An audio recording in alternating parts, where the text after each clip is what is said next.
Welcome to Leadership Trends and Insights, where we create collaborative conversations to connect company cultures and our world community. And I'm super excited that we have the chance to speak to Hinda Miller today. She is the co-founder of Jock Bra in the Smithsonian and former state senator of Vermont and board member of girltrack.org. Check it out. And one of my favorite parts about you, Hinda, is practicing yogi. So welcome, Hinda. Thank you for joining us today. Thank you, Nina, for having me on. Hinda, I know that you're involved in giving back to our community, and I would love to hear, what do you think the world needs more now than ever as it relates to leadership?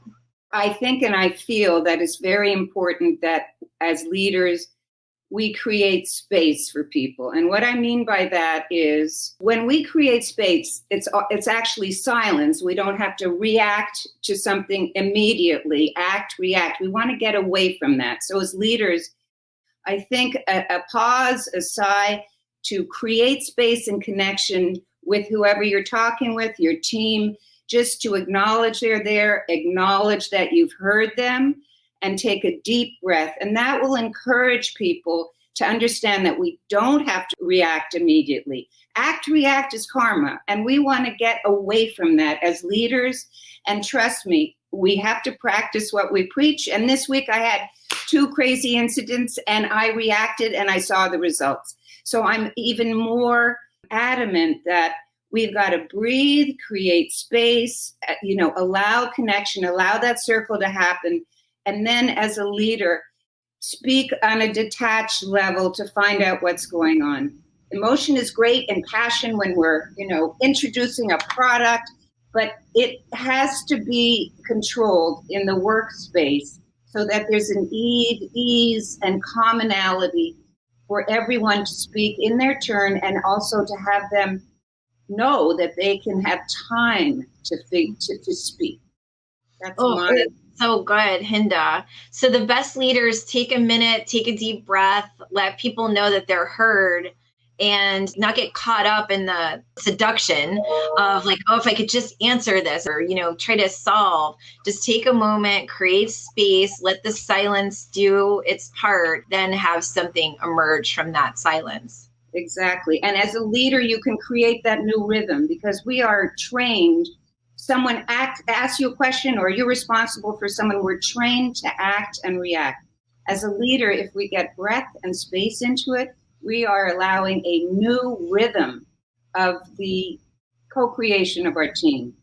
And you said something also, and when I do react, is to recover, to give myself space to say, okay, we'll try again next time. Absolutely. I mean, I think as leaders for this new world that we find post-COVID in every sense, mind, body, spirit, we have to have a set of, I call them rhythms or values or principles that we embody and we practice. We're not perfect, but that we sort of transform energetically what's happening in our space. And, sometimes when you enter a room and it's so calm and you don't know why, I think that is the biggest strength that a leader can have for a team and also for themselves. Yeah, I get a lot of people asking us, how can I increase my leadership presence? How can I create more influence? And what I hear you saying is, well, one way we can create influence is looking at taking that time and space, getting centered, being connected with what is versus trying to rush into something to get one more thing knocked off our list, and then we're still not happy anyway. Well, I like what you said about presence, because I agree. When you're in someone's presence who's sort of clamped down, can be non-attached, just is seeing everything for what it is, you also transform. So it's a give and take, but a leader can step out and can speak about what they're trying to practice and ask if people could practice, and here are the benefits. And we're all human. So I guess leadership, we've got to let people know that we are practicing better principles in order to come together. The world it's so complicated. You cannot make a decision yourself. I mean, ultimately, maybe you have to, but the cohesion, the trust, I see you, I hear you, and what about this? so that we're not rushing into what we have to solve something right away. Yeah. So it's a practice, and that's what I want to say to leaders. And your team, everyone's a leader, is practice certain things so that you can uplift the vibration of your team, which is not woo-woo. It's practical. It's practical. It works, and it hits the bottom line because you get better results. I love it. I think you touched on it, but if you could say, like, what are some old paradigms that get in the way? I think as employees and leaders, we feel like we have to have a solution right away because we have such a quick world with technology. I used to have a friend, he said, I never answer emails right away. I wait 2 days. Can you imagine waiting 2 days for an email? Because he said the world changes and I can speak with more non-attachment. I could see the bigger world. And especially as leaders, it's up to you to describe, to imagine the bigger world so everyone can see where they fit in. So that's huge. And that's act, react. That's for business. That's in any practice you do to become a better individual in the community and your family. I think there's lots of practices. Of course, as a leader, you can also let people know that they can take a deep breath. It's okay. We can slow it down. I think it is the energetic habits of the leader that impact an executive team. That's so good, Hinda. Well, it isn't easy. And I told you last time, I reacted to someone and I had to laugh. I said, here am I talking about no react. And I started yelling at this guy who told me to move from the beach. And I just had to sit down and laugh.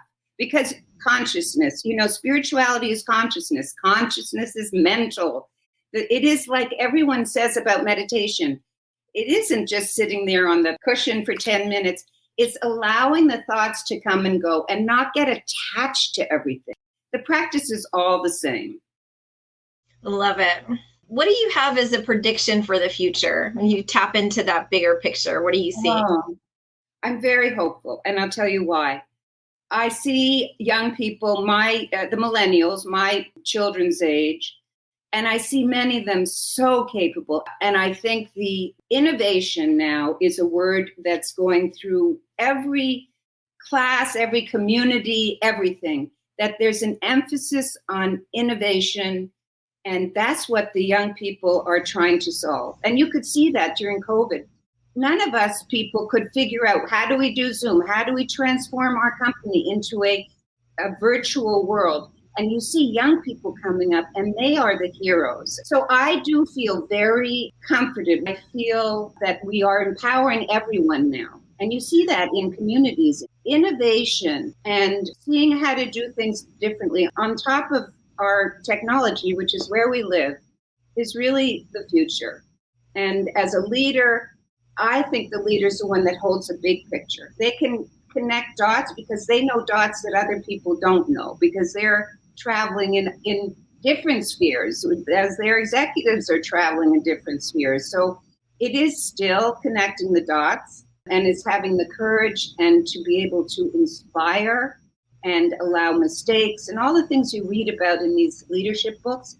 You really have to do it. It's like you are the Mother Earth voice, and I don't mean that in a gender way, but that you can ground people and you can ask people to think a different way and support them and, give them retreats and everything to create the culture. And I do some mentoring for young people who are solving just everyday problems online. And it's just amazing. I'm in awe, really. And I'm not saying everybody, we still have a lot of people doing drugs and not able to move forward.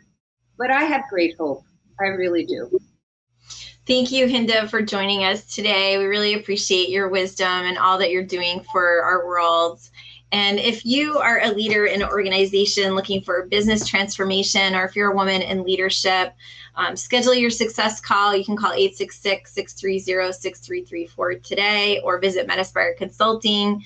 If you've enjoyed this episode, please comment, share it with others, post about it on your social media channel. Love to hear from you. And we're sponsored by Metaspire Consulting. Thank you so much, Hinda, for joining us. Thank you, Nina.